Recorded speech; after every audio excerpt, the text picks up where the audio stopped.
que me van a regular lo que hemos hablado hasta el momento. Los tres, en el pulmón, qué es lo que va a pasar y qué es lo que va a suceder, es decir, qué intercambio vamos a tener nosotros para que sea distribuido en nuestro organismo. Lo único que mueve el pulmón, que es lo que metemos por oxígeno y sacamos CO2. Es un problema. Ahora, pero a nivel gastrointestinal, ¿qué es lo que yo tengo que meter? Agua, el principal componente, y al mismo tiempo nutrientes. Y a nivel renal es qué es lo que nosotros vamos a controlar para eliminar y qué es lo que vamos a controlar para reabsorber. Esto de aquí. Y uno de ellos está el nitrógeno ureico, que es uno de los principales, y lo vamos a conocer. Si nosotros vemos, miren, todo ese equilibrio que vamos a mantener, ¿cómo lo vamos a hacer? Primero, mejor dicho, ¿cómo vamos a tratar de mantener ese equilibrio? A eso me refiero. El equilibrio diario del agua. ¿Qué es lo que hacemos? Primero, ¿cuánto es lo que vamos a incorporar? Y segundo, ¿cuánto es lo que vamos a eliminar? Vamos a incorporar a través de la bebida 1400, agua de alimentos. Agua de los alimentos, no dice cuál. Dice que todos los alimentos que nosotros tengamos tienen agua, porque nosotros consumamos, tienen agua en su composición. Agua de oxidación de los alimentos, la orina, agua en heces, sudor, perspiración, humidificación del aire y el total. Entonces, la bebida con el agua de los alimentos y el agua de oxidación se hace en 2300. Por lo tanto, ¿cuánto es lo que tengo que eliminar? 2300. ¿No es verdad? Eso es, porque si no, estoy sobrehidratado. Entonces, la orina 1400, agua en heces 100, sudor 350, perspiración 100 y la humidificación del aire expirado 350. Total 2300. Es muy importante, porque cuando nos toque responder esto, nosotros lo tenemos que llevar a tomar en cuenta. ¿Está tomando líquido? ¿No está tomando líquido? Estas son pérdidas insensibles. Es decir, sí o sí. Si mi paciente tiene diarrea, dice que hasta 5 veces se va a duplicar esto. Si tiene diarrea. Si mi paciente tiene una exposición masiva al calor donde hay sudoración extrema, se va a duplicar.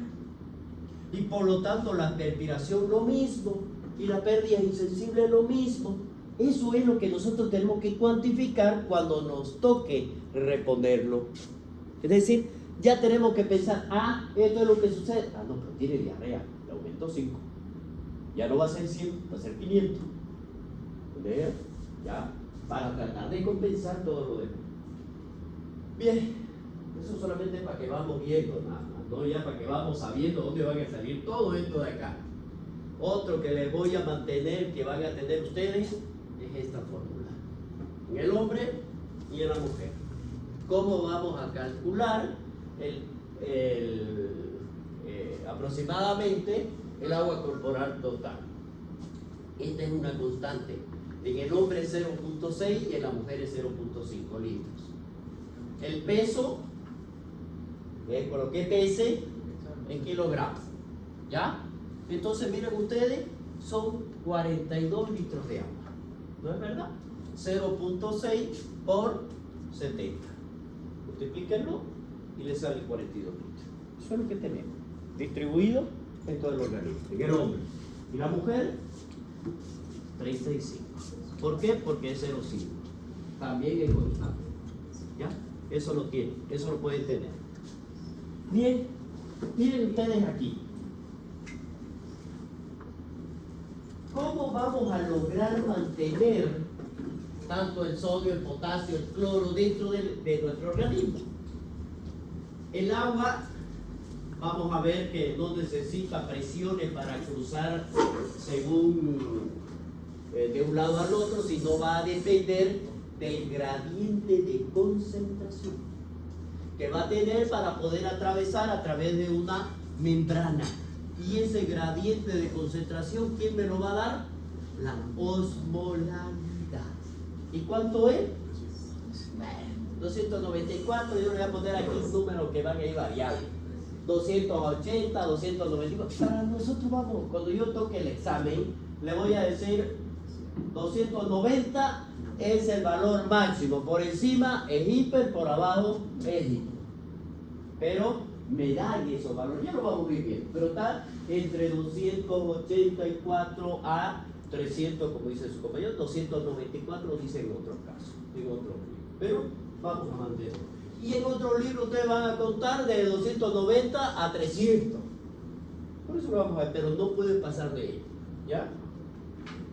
Entonces, ese es uno de ellos. A través de la bulimia intra y extracelular, para que sean idénticas.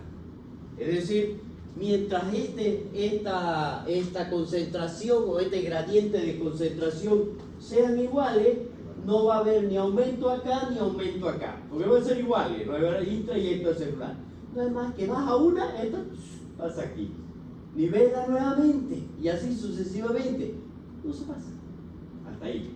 Eso va a depender simplemente de la osmolaridad y que depende del gradiente de concentración. Bien, el acúmulo de agua en el volumen extracelular, si nosotros vemos, si el volumen extracelular, ojo, extracelular, se está yendo fuera, ¿no es verdad?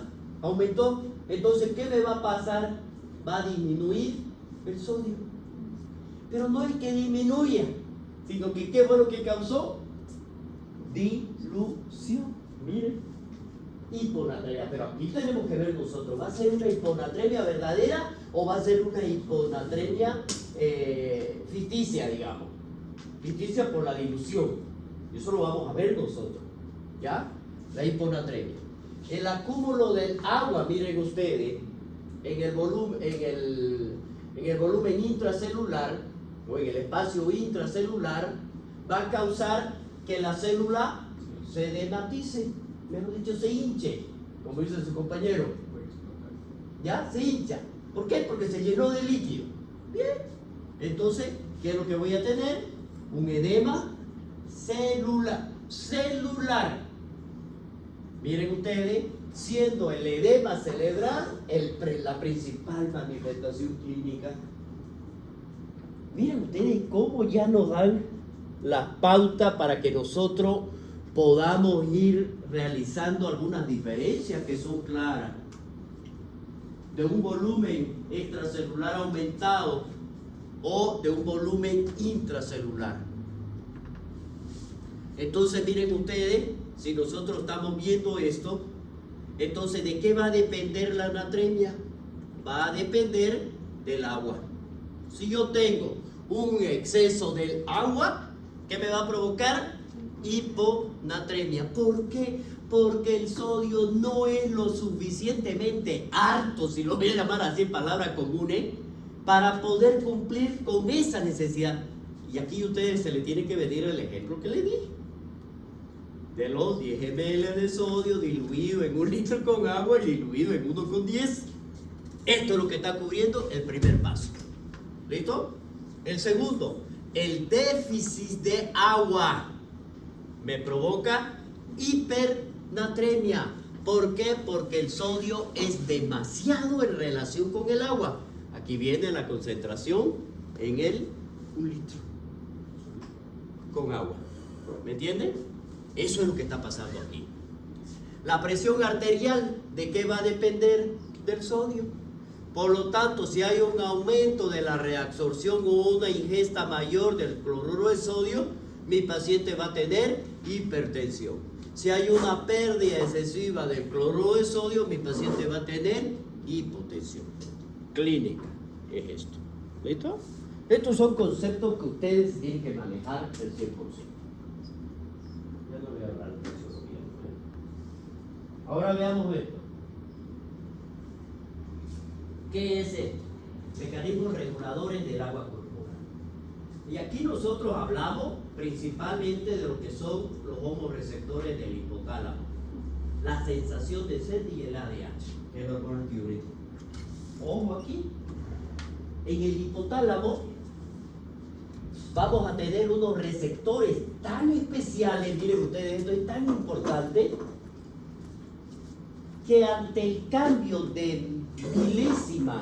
milésima, lo voy a decir así porque habla del 1% al 2% de la osmolaridad, lo recibe el hipotálamo y le dice: señores, cuidado, se está perdiendo líquido, libera ADH para que se retenga. Miren ustedes, entonces los cambios en la osmolaridad plasmática se detectan por los homorreceptores que modifican la liberación de la ADH y la sensación de sed. La sensación de sed se estimula por la hipovolemia, la hipotensión y la angiotensina 2. ¿Se acuerdan? La ADH va a tener el juego justamente para que se libere la aldosterona y ingrese en el ciclo renina, angiotensina, aldosterona y se forme la angiotensina 2. La angiotensina 2 es la responsable neta de la vasoconstricción.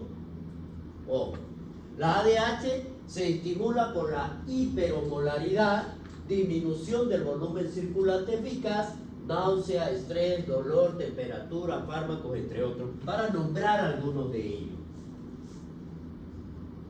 Bien, miren ustedes, esto es lo que hace la regulación de la hormona antidiurética, porque ya lo detectó el hipotálamo, ¿se acuerdan? Con los homorreceptores. Yo le di el cambio mínimo. ¿Cuál va a ser el estímulo?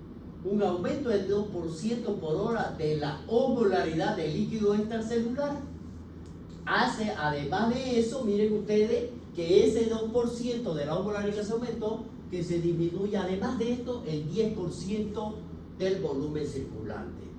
Por lo tanto, dijimos, van a existir sensores, que los sensores vendrían a ser los homorreceptores. Los homorreceptores y esto de aquí, el aumento del 2% de la osmolaridad, son detectados por el centro de la sed. Se van a activar ambos. Los homorreceptores que van a liberar, dijimos, ADH. Y el centro de la sed que, mediante un mecanismo desconocido que hace, viene y estimula a que uno consuma líquido, pues. Porque tiene sed. Eso es lo que va a hacer aquí. ¿Y aquí qué me hace la hormona antidiurética? Dice: señores, no orinen. Hay una antidiuresis. Bien, miren ustedes acá, si hemos perdido, y esto para que vamos viéndolo, si hemos perdido el 10% del volumen circulante, los vasoreceptores, que son estos mismos de aquí, que se estimularon, hacen que se libere la hormona aldosterona. La aldosterona hace que se estimule el sistema renina-angiotensina para que se forme angiotensina 2. El mecanismo que me produce vasoconstricción y aumenta el mecanismo de la sed. ¿Por qué? Porque la vasoconstricción hace que se retenga más líquido, la hormona antidiurética no está permitiendo y por lo tanto mi paciente tiene que tomar. Por lo tanto, yo acá veo dos casos. Si mi paciente disminuye el volumen sanguíneo, sea cual sea que sea porque perdió sangre, que es una hemorragia, o sea porque se deshidrató, perdió líquido, va a haber disminución, ¿no es verdad? Y se va a estimular todo esto, no solamente la sed, todo viene a ser compensatorio. Miren ustedes lo que va a pasar entonces. Si yo tengo una hipovolemia, le decía yo, mi paciente, que es lo que va a tener principalmente sed, ¿no es verdad? Eso es uno de los principales. ¿Y eso a qué me va a llevar? A la mayor ingesta de agua. Necesita sal y lo lleva a la ingesta de cloruro de sodio. Y aquí le voy a dar otro ejemplo. A ver, deshidrátense y tomen un suero de rehidratación oral. Lo van a aceptar y lo van a tomar y no le van a sentir lo feo que es. Pero a ver, vayan ustedes ahorita y están hidratados y quieran tomar un suero. No es ni idea, no quieren saberlo, porque es muy salado. En cambio, con lo necesita, uno siente ese apetito por la sal. Y eso es lo que sucede. Miren ustedes aquí, me llevó a los dos, a la ingestión de agua y a la ingestión de cloruro de sodio. ¿Qué me hace que yo tome agua? Hace que disminuya la osmolaridad. en primer lugar, y la ingesta de sodio y de cloro, ¿qué hace? Que se eleve la osmolaridad. Me está dando dos ejemplos. Cada uno de ellos, ¿qué es lo que va a hacer? Miren lo que hace cuando hay descenso de la osmolaridad. En primer lugar, hay activación de los homorreceptores. ¿Qué dijeron los homorreceptores? ¿Cuáles son? ¿Dónde están? En el hipotálamo. ¿Qué me dice que tengo que liberar? ¿O la va a liberar o le va a decir no? Si nosotros estamos disminuyendo. Miren lo que está haciendo. Ahora miren ustedes el otro ejemplo que le da acá. Eleva la osmolaridad y por lo tanto, ¿qué me provoca? Inactivación de esa vía. Y por ejemplo, el caso de que el paciente tiene un adenoma productor. Eso sí, otra cosa. Y por ejemplo, el paciente Y sufre de deshidratación. Pues tiene el hipotálamo dice que se libera la hormona y Te va a liberar. por el adenoma no se libera. Ya voy a decir por lo que inhibe. Ajá. De que esté comprimiendo la glándula. Ya que hay una compresión. Ajá. No se liberaría, no se liberaría. Ahí entramos a la clínica. Claro. Ahí entramos porque se va a seguir liberando, ¿no ves? Mejor dicho, no se va a liberar. Se va a seguir. No se va a liberar, se lo va a comprimir. Claro. No lo Se libera. sigue desgastando. Claro.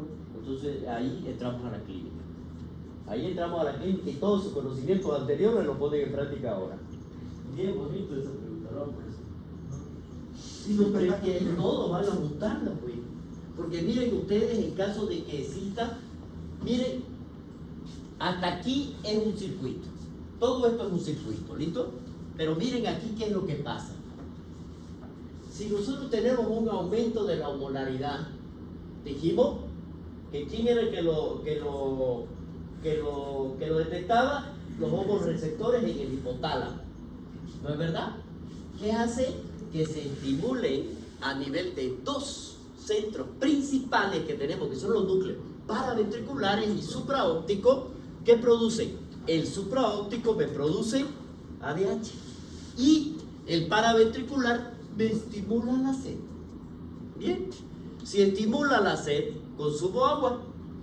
Si estimula la liberación de ADH, hay retención de agua. Le estoy ayudando a este señor, que usted, señor, haga que tome agua y usted, señor, haga que no orine a ese paciente. Eso es lo que ha hecho. Por lo tanto, ¿qué voy a hacer con esos dos mecanismos? Voy a aumentar el volumen, ¿no es verdad? Claro, voy a aumentar el volumen. Y si aumento el volumen, ¿qué va a haber? Disminuye la osmolaridad.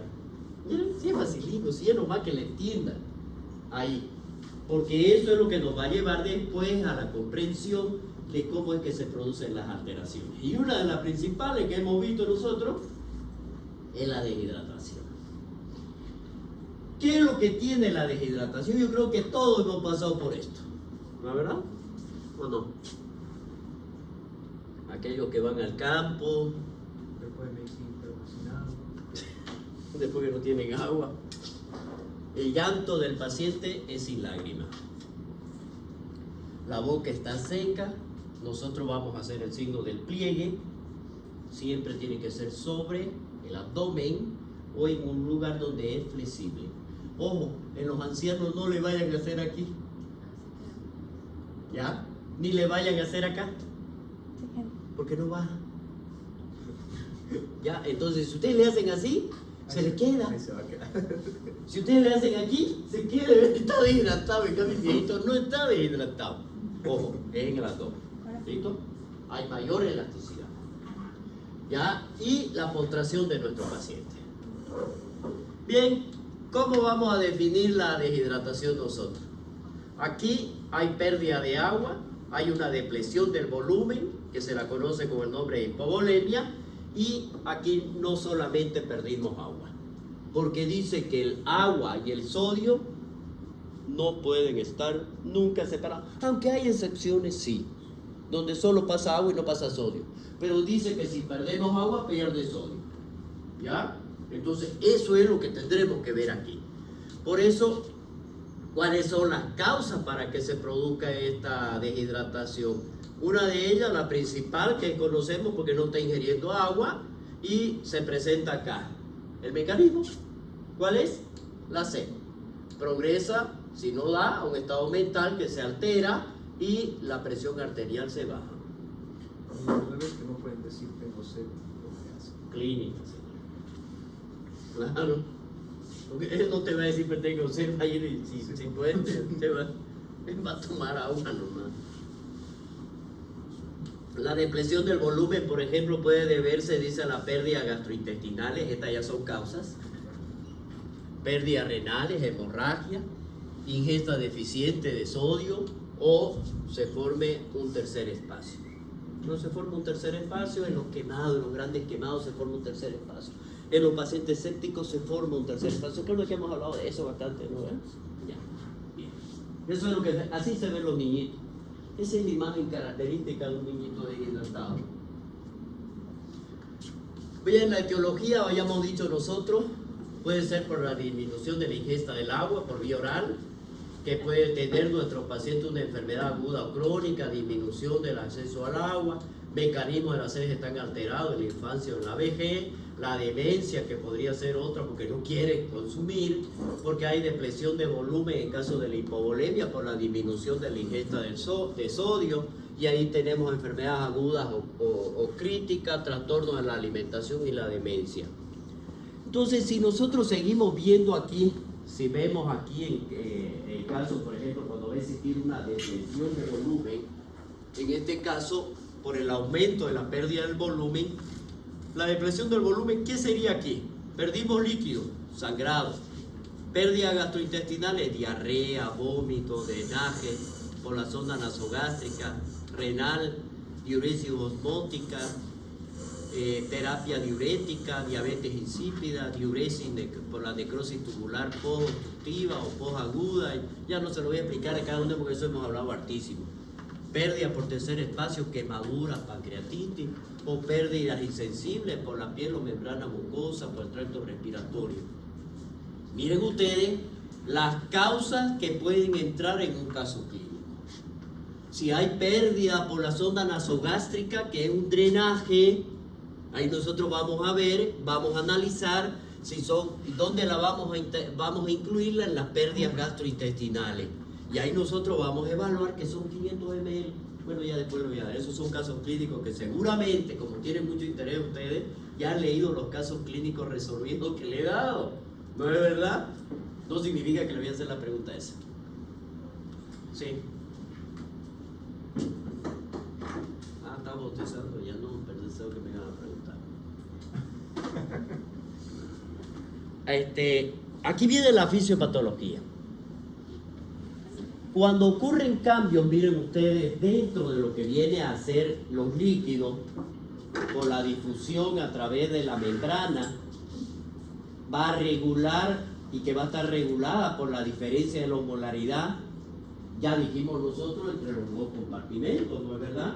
En el líquido extracelular y en el líquido intracelular.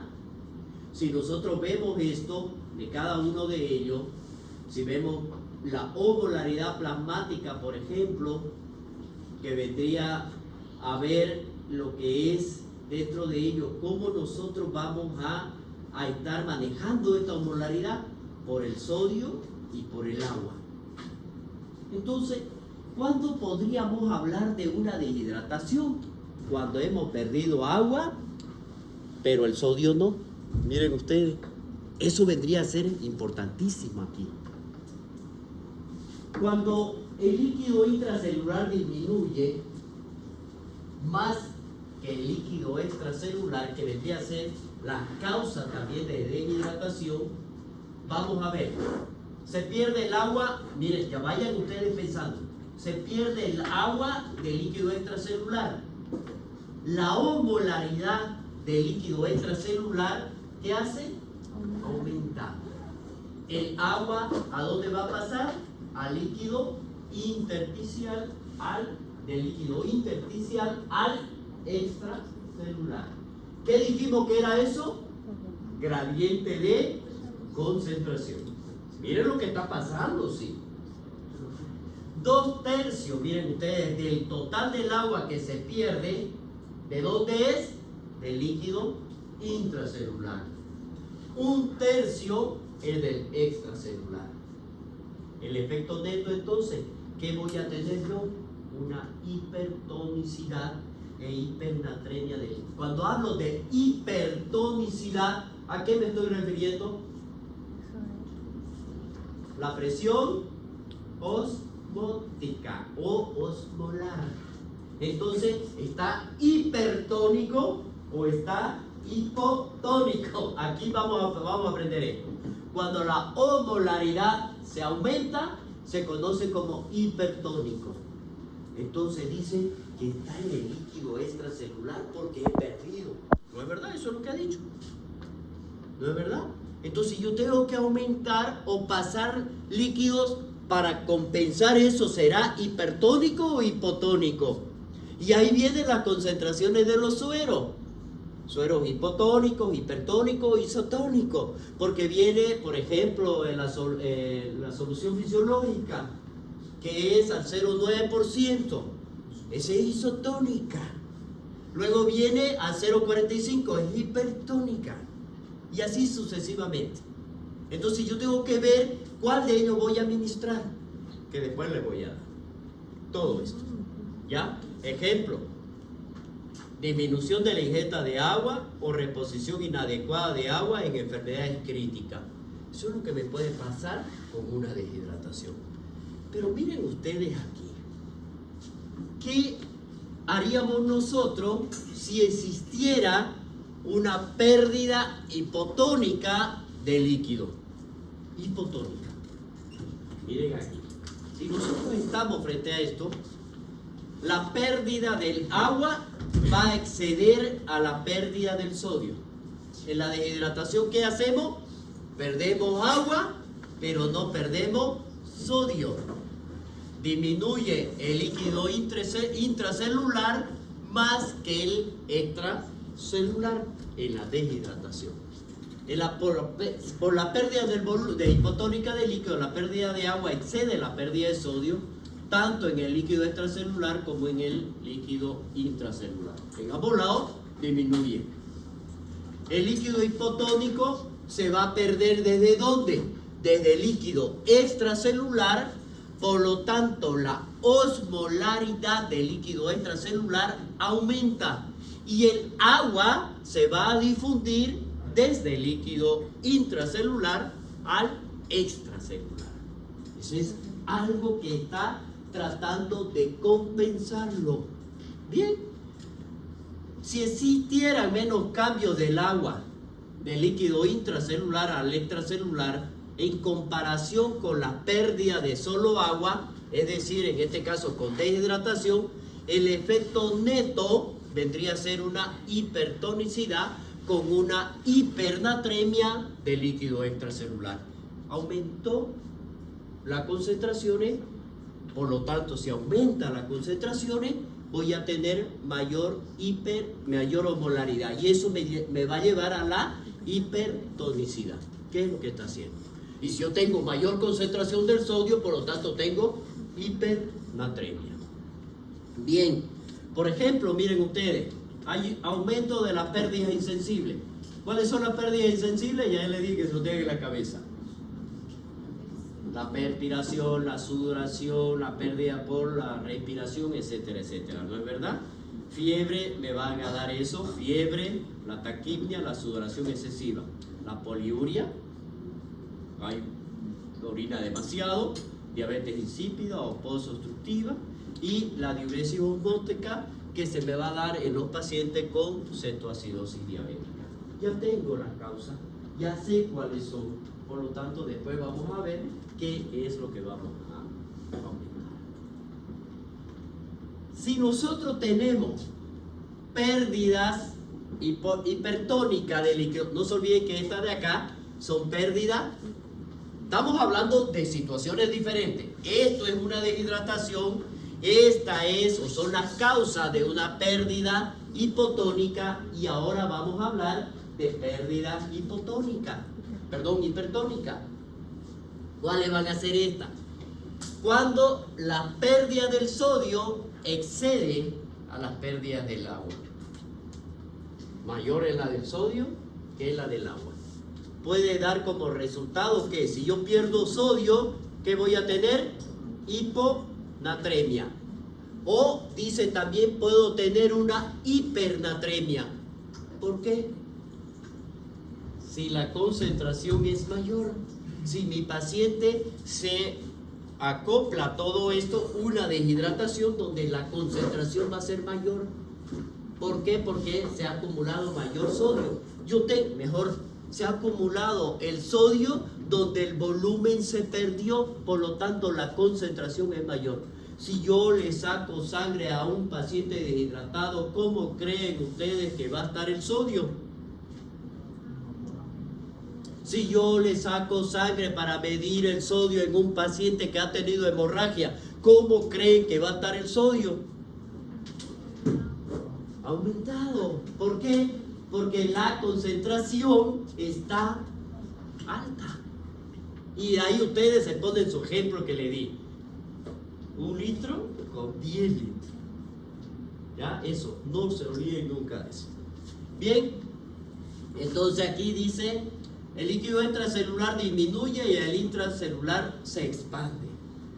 Ojo, si se expande el intracelular, ¿qué voy a tener como resultado? Edema celular, que se va a manifestar directamente con manifestaciones neurológicas. Miren ustedes, el líquido extracelular disminuye y el líquido intracelular se expande. Se pierde el líquido del extracelular, este disminuye, la osmolaridad del líquido extracelular también disminuye. Al disminuir la osmolaridad del líquido extracelular, hace que el líquido pase del espacio extracelular al intracelular a través de la difusión. ¿Qué dijimos era eso? Gradiente de concentración. Se pierde la relación normal que habíamos dicho anteriormente, 2/3 a 1/3 entre el líquido intracelular y el líquido extracelular. Bien, miren ustedes aquí, ¿quiénes serían los que me van a provocar esta pérdida hipertónica? Los diuréticos de asa, la nefropatía, en este caso que son perdedoras de sal, ¿ya? Vamos a ver las insuficiencias suprarrenal primaria que podrían darme este tipo de pérdida. Si hablamos nosotros de las pérdidas isotónicas, ya le dije, hipertónica cuando la osmolaridad está aumentada, hipotónica cuando la osmolaridad está disminuida, isotónica, es decir, la osmolaridad está normal. Bien. No hay agua, el sodio y el agua perdidos son a la misma velocidad, es decir, se perdieron iguales. Disminuye el líquido extracelular y el líquido intracelular no ha cambiado. Se pierde el líquido isotónico del líquido extracelular, la osmolaridad del líquido extracelular no ha cambiado. No hay gradiente para la difusión del líquido desde el intracelular al extracelular o al volcán. ¿Por qué? Porque la osmolaridad es normal. No hay gradiente de presión mayor ni menor. Por lo tanto se mantiene. Por lo tanto no hay intercambio. Eso es lo que me está diciendo. La osmolaridad plasmática y la del sodio sérico no van a cambiar. ¿Por qué? Porque no existe intercambio. Ejemplo, la diarrea y la pérdida de sangre entera. Bien, miren ustedes aquí. Si nosotros realizamos una exploración clínica de mi paciente, ¿cuáles van a ser esas manifestaciones que vamos a tener? Primero yo tengo que considerar, está habiendo una deshidratación con una depresión del volumen, porque eso va a variar muchísimo. ¿Por qué? Por la gravedad del caso. Uno puede ser más grave, otro puede ser menos grave, desde paciente asintomático hasta llegar a choquearse y presentar un shock hipovolémico que viene a ser fatal. ¿Por qué fatal si es hipovolémico? ¿Qué es lo que tengo que hacer? ¿Ah? Administrarle el líquido. Vemos aquí, ¿no? Si es deshidratado, pongo solución fisiológica, o ringer lactato, o ringer normal, como quieran ustedes. Pero si es hemorrágico, ¿qué voy a poner? Sangre. No. Pero si no tengo sangre, el corazón lo que necesita es volumen para que bombee. Porque si no, no bombea. Porque no tiene que. Va a llegar a parar. Entonces yo necesito meter volumen hasta que consiga sangre. Porque ese es el que tenemos nosotros que hacer. Eso es lo que tenemos. Bien, a esto vamos. Los antecedentes, los síntomas de hipovolemia leve y moderada, vamos a ver que son inespecíficos y mi paciente cualquiera lo puede tener. Fatiga, mareo, sed, calambres musculares.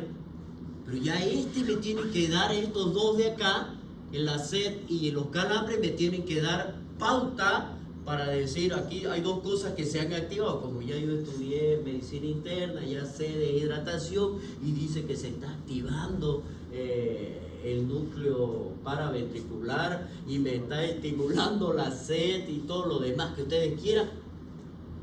Esto es, me está perdiendo algo. Algún electrolito se está perdiendo para que se manifiesten los calambres. Los síntomas de la hipovolemia grave vamos a ver que se van a relacionar principalmente con la hipotensión. Hay dolor torácico porque me está diciendo que hay una isquemia de las arterias coronarias porque no está teniendo la sangre necesaria para que le llegue a irrigar las paredes del corazón. Dolor abdominal, ¿por qué? Porque las arterias mesentéricas no están recibiendo y hace que se provoque isquemia.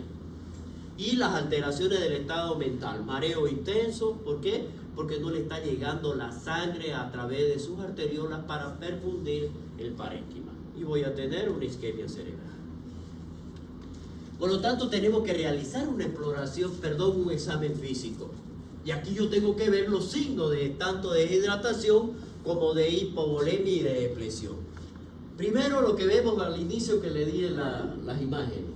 Membrana y mucosa seca. La piel seca, disminución de la turgencia de la piel. Eso es el signo del pliegue. Disminución leve de la presión arterial en decúbito supino. Hipotensión ortostática y pérdida de peso. Cuando hablamos de hipotensión ortostática es cuando le tomamos en sentado o acostado al paciente y le decimos que se pare, se cae. Y le da un síncope. ¿Ya? Eso es, me da signo claro de una hipotensión ortostática. ¿Cuáles serían los signos de que mi paciente se está choqueando? En primer lugar, la hipotensión. La presión arterial, ojo que estos son datos que ya yo le estoy dando ahora, que después puedo incluirlo en una pregunta de su caso clínico. Por ejemplo, si ya es un signo de que mi paciente se está choqueando, la presión arterial sistólica es menor a 100 y hay taquicardia entre 90 a 100. Taquipnia mayor a 20 y las extremidades están frías, el estado mental alterado, el llenado capilar está prolongado mayor a los 2 segundos, hay disminución de la producción de orina, es decir, hay oliguria, y hay disminución de la presión venosa yugular.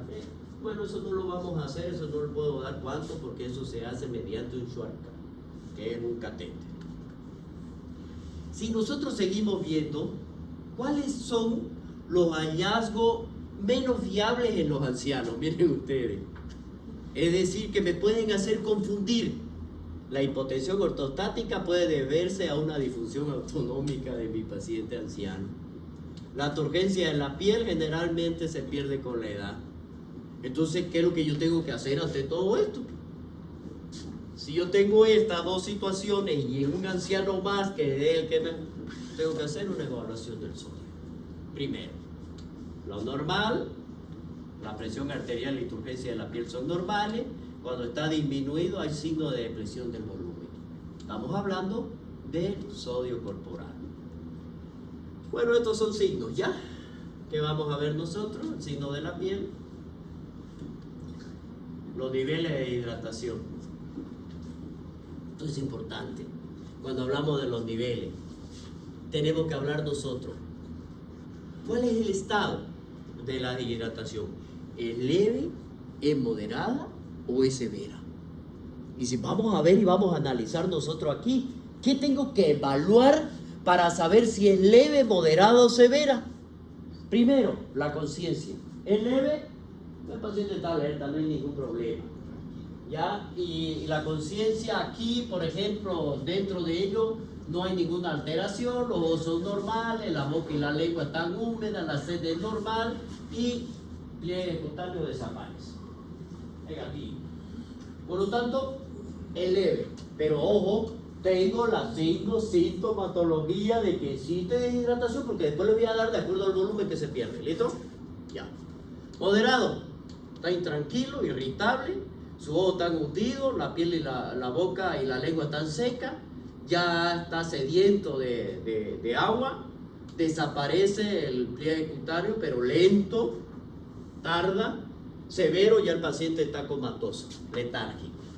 Los ojos están hundidos, secos, la boca y la lengua son muy secas. El paciente aquí tiene sed, pero no puede beber el agua, lo bebe mal o no puede hacerlo. Porque está mal, pues. No te olvides que está aquí. ¿Ya? Entonces, por mismo estado no puede hacerlo. Por lo tanto, necesita de la ayuda de otra persona, no lo puede hacer por sí sola. Y el pliegue cutáneo es positivo. Ante esto, miren ustedes las repercusiones que vamos a tener tanto renal como cardiovascular. El volumen circulante efectivo disminuyó. Por lo tanto, aquí los vasoreceptores que se encuentran distribuidos en todo el organismo lo van a captar y van a decir tanto de baja como de alta presión para decir, señores, ¿qué es lo que tengo que hacer? Los vasoreceptores. Primero le dice, no señor, ha perdido líquido. Libere hormona antidiurética para que me disminuya la orina. Bien. Segundo le dice, actíveme mediante la liberación de la hormona antidiurética, además el sistema renina-angiotensina-aldosterona. ¿Para qué? Para que se estimule este mecanismo, la sed. Junto con ello se dice que se estimule el sistema nervioso simpático para que ocurran esto de aquí, que es la filtración glomerular mediante la vasoconstricción. ¿Quién la da la vasoconstricción? Dijimos que es la angiotensina 2. Magnífico, pero aquí se liberaron el sistema simpático. ¿Cuáles serían? Adrenalina y noradrenalina. Se van a liberar.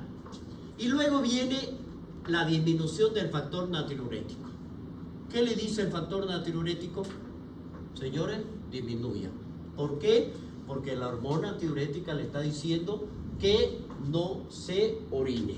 ¿Y eso es lo que va a hacer? ¿Qué es lo que va a pasar aquí dentro de esto? Disminuye el filtrado glomerular. Va a disminuir porque va a haber vasoconstricción. Y si hay vasoconstricción, yo voy a tener taquicardia. Porque estoy tratando de mejorar ese volumen circulante que está disminuido. Y esa es una respuesta compensadora. Porque además mi paciente va a tener hipotensión. Ya yo me estoy yendo a lo que dijimos anteriormente. Bueno, apunto allá porque es la forma que lo voy a hacer. ¿Ya? Ya está disminuyendo la hipotensión. Perdón, estamos con hipotensión porque ha disminuido el líquido. Entonces el volumen, perdón, el mecanismo compensador, ¿cuál sería? Ante la disminución de la presión arterial, taquicardia. Porque tengo que tratar de mejorar ese volumen circulante. Eso es lo que va a hacer aquí. Por lo tanto, si me disminuye el filtrado glomerular, se tiene que aumentar la reabsorción del sodio. ¿Por qué? Porque estamos con vasoconstricción y yo necesito tener ese mecanismo ahí. ¿Y qué me hace aquí? Si me lo aumenta la reabsorción del sodio, entonces el sodio urinario va a estar disminuido, porque esto es lo que hemos hecho. Disminuimos la excreción. Y estas son las respuestas renales y estas son las respuestas cardiovasculares. Entonces, ese mecanismo fisiopatológico nosotros lo tenemos que tener bien presente. Ya vamos a ir terminando. El algoritmo diagnóstico ante una hipovolemia. Es lo que hemos visto. Tenemos una reducción de volumen. Vamos a ver que el hematocrito va a estar por encima de 40. Si está por debajo de 40, vamos a decir hay una pérdida de sangre. Si está por encima de 40, tenemos que identificar si el sodio urinario está por encima de 20, el equivalente, vamos a decir nosotros es una pérdida renal porque el sodio renal que se está perdiendo. Y si yo veo que existe una pérdida renal, porque lo he identificado cuando hemos hecho el control, entonces yo voy a decir dos causas que me va a llevar, o a una acidosis metabólica o a una alcalosis metabólica. Si es una acidosis metabólica, ¿en qué tipo lo voy a encontrar? En un paciente diabético, en un paciente con hipoaldosteronismo o que tenga alguna nefropatía perdedora de sodio. Y si es una alcalosis metabólica, pues a este paciente me lo están haciendo orinar. ¿Quién es? Los diuréticos. ¿Quiénes? Los de ASA, que ya los nombramos. Bien, si el sodio urinario está menos de 10, entre 20 y menos de 10, miren ustedes, hay una pérdida extrarrenal. ¿Quién puede ser? De hecho, si ya estoy perdiendo sodio, me va a llevar a una acidosis porque me está cambiando el medio, ¿no es verdad? Bien, me lleva ya sea una acidosis metabólica. ¿Quiénes me lo van a provocar esta pérdida extrarrenal? La diarrea, las fístulas intestinales. Y si es una alcalosis metabólica, es los vómitos y las aspiraciones nasogástricas o una sonda nasogástrica. Estas son las soluciones que les dije que les iba a mostrar. ¿Ya? Vamos a ver suero fisiológico, glucosado isotónico, Ringer lactato y suero glucosalino isotónico. Y esas son las soluciones endovenosas. Hay muchas soluciones que ya vienen con preparado y con el déficit del líquido. Si el volumen plasmático se encuentra contraído, cuando hablo de contraído es concentrado, ¿ya? Como resultado de la pérdida de líquido y electrolito. En función de la distribución corporal, las soluciones intravenosas que se vayan a utilizar y que lo vamos a conocer como fluidoterapia, la vamos a clasificar en cristaloide y soloides. Veamos. Estas son las cristaloides, miren ustedes, contienen agua, electrolitos, azúcares en diferentes proporciones y tienen una capacidad de expandir el volumen porque van a estar relacionadas con la concentración de cada una de las soluciones que vamos a emplear. Se distribuyen por fluido extracelular, tienen el índice tasa de eliminación, se estima que ocurren a los 60 minutos después de administrado. Es decir, ¿cuánto vamos a hacer? Se van a quedar después que administré yo, a los 60 minutos recién voy a saber cuánto se ha quedado. Y miren lo que dice aquí. Permanece solo el 20% del volumen que nosotros vamos a infundir en el espacio intravascular. Es decir, si yo administré 10 litros, solo 2 litros se van a quedar, que corresponde al 20%.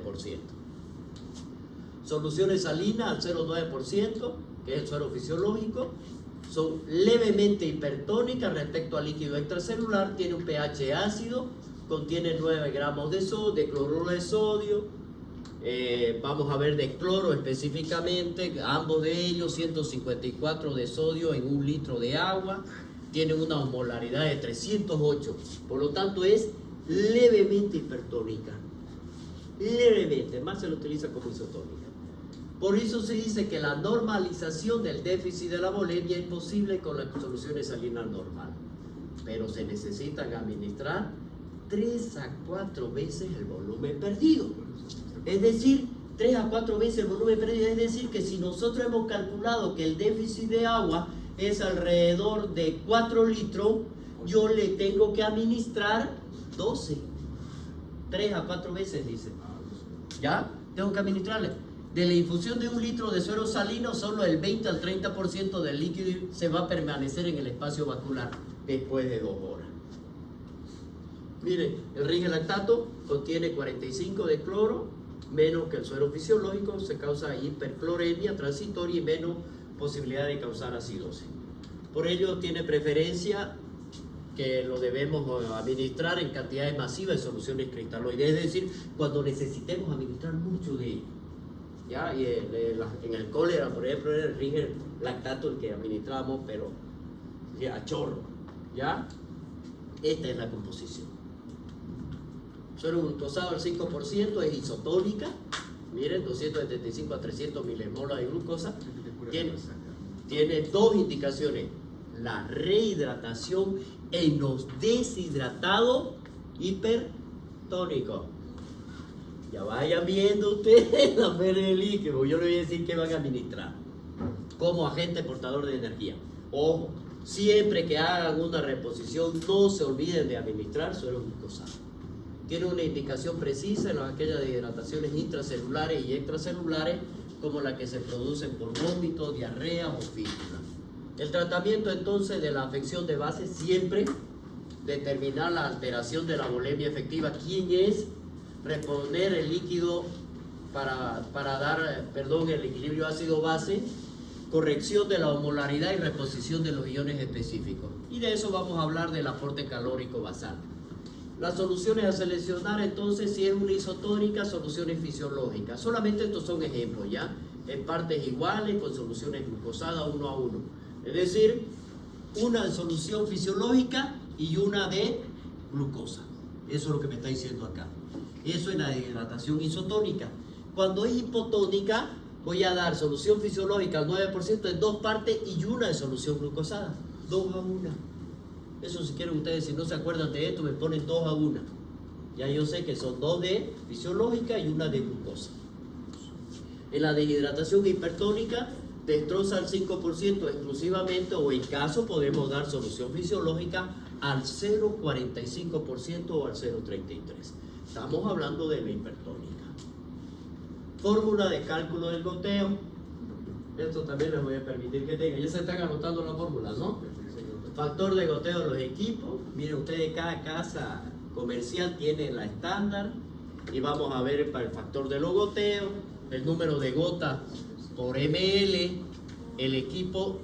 Si hablamos nosotros de un microgotero, 60 gotas, microgotas, hacen un ml. 60 microgotas hacen un ml. Estamos hablando del microgotero. Si hablamos del normogoteo, ese que ven normalmente ustedes, son 20 gotas. Por lo tanto, ustedes tienen que saber transformar una con otra. Y el otro es equipo de transfusión de sangre, son 15 gotas, hacen un ml. Entonces aquí nosotros tenemos que saber cómo vamos a transformar, por decirle 100 gotas, ¿cuántos ml corresponden? Gotas le estoy poniendo, no le estoy poniendo microgotas. Eso ustedes lo van a hacer, ¿listo? Bueno, esta es la fórmula. Volumen, gotas es igual al volumen, horas por 3. 3 es una constante. Y eso me va a dar el número de gotas a administrar. Por ejemplo, tenemos 5.500 ml que lo debemos administrar en 24 horas. ¿Cuánto dijimos? Hora 24, multiplicamos por 3, eso me da 72, y eso es 5.500, lo vamos a dividir con los 72, me da 72 gotas a administrar. ¿Ya? Eso es un ejemplo. Esa fórmula tienen que tenerla siempre. Bueno, es lo mismo, ¿ya? Sino que son diferentes. Eso, chicos. Después vamos a ver nosotros, ya de aquí, ya le estoy dando las pautas, porque después viene el equilibrio hidroelectrolítico propio. Ya no de hidratación, sino de los otros. ¿Cuánto de sodio, cuánto de potasio? Eso es más bonito. ¿La anotaron en una lista? No. No están todos. Pero casi. Estamos lo importante. ¿Alguien tiene? Sí, me haga una listita. Ajá. En el grupo. Ya, en el grupo. Empiece.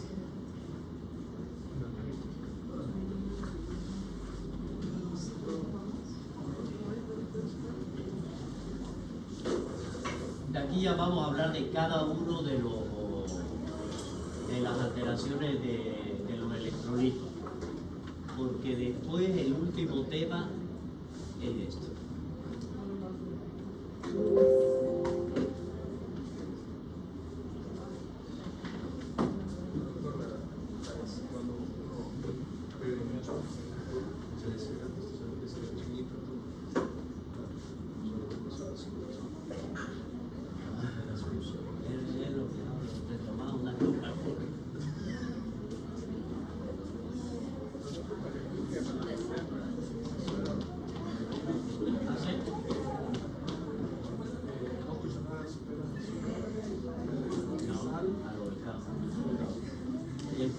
Esto que está preguntando su compañero no es muy importante. Cuando no hay suero de rehidratación oral, podemos hacer suero de rehidratación casero.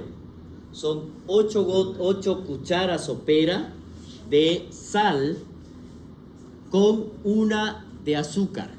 Sopera igual, de 1 a 2, que es lo que se pone, en 1 litro con agua. Yo se lo tomo. Yo cuando llego del campo yo me tomo 2 cucharadas de sal en un vaso, pero de los grandes, ¿no? Con una de... Pero con 2 tragos uno queda chalinga. Una Coca-Cola y para casa. Cero.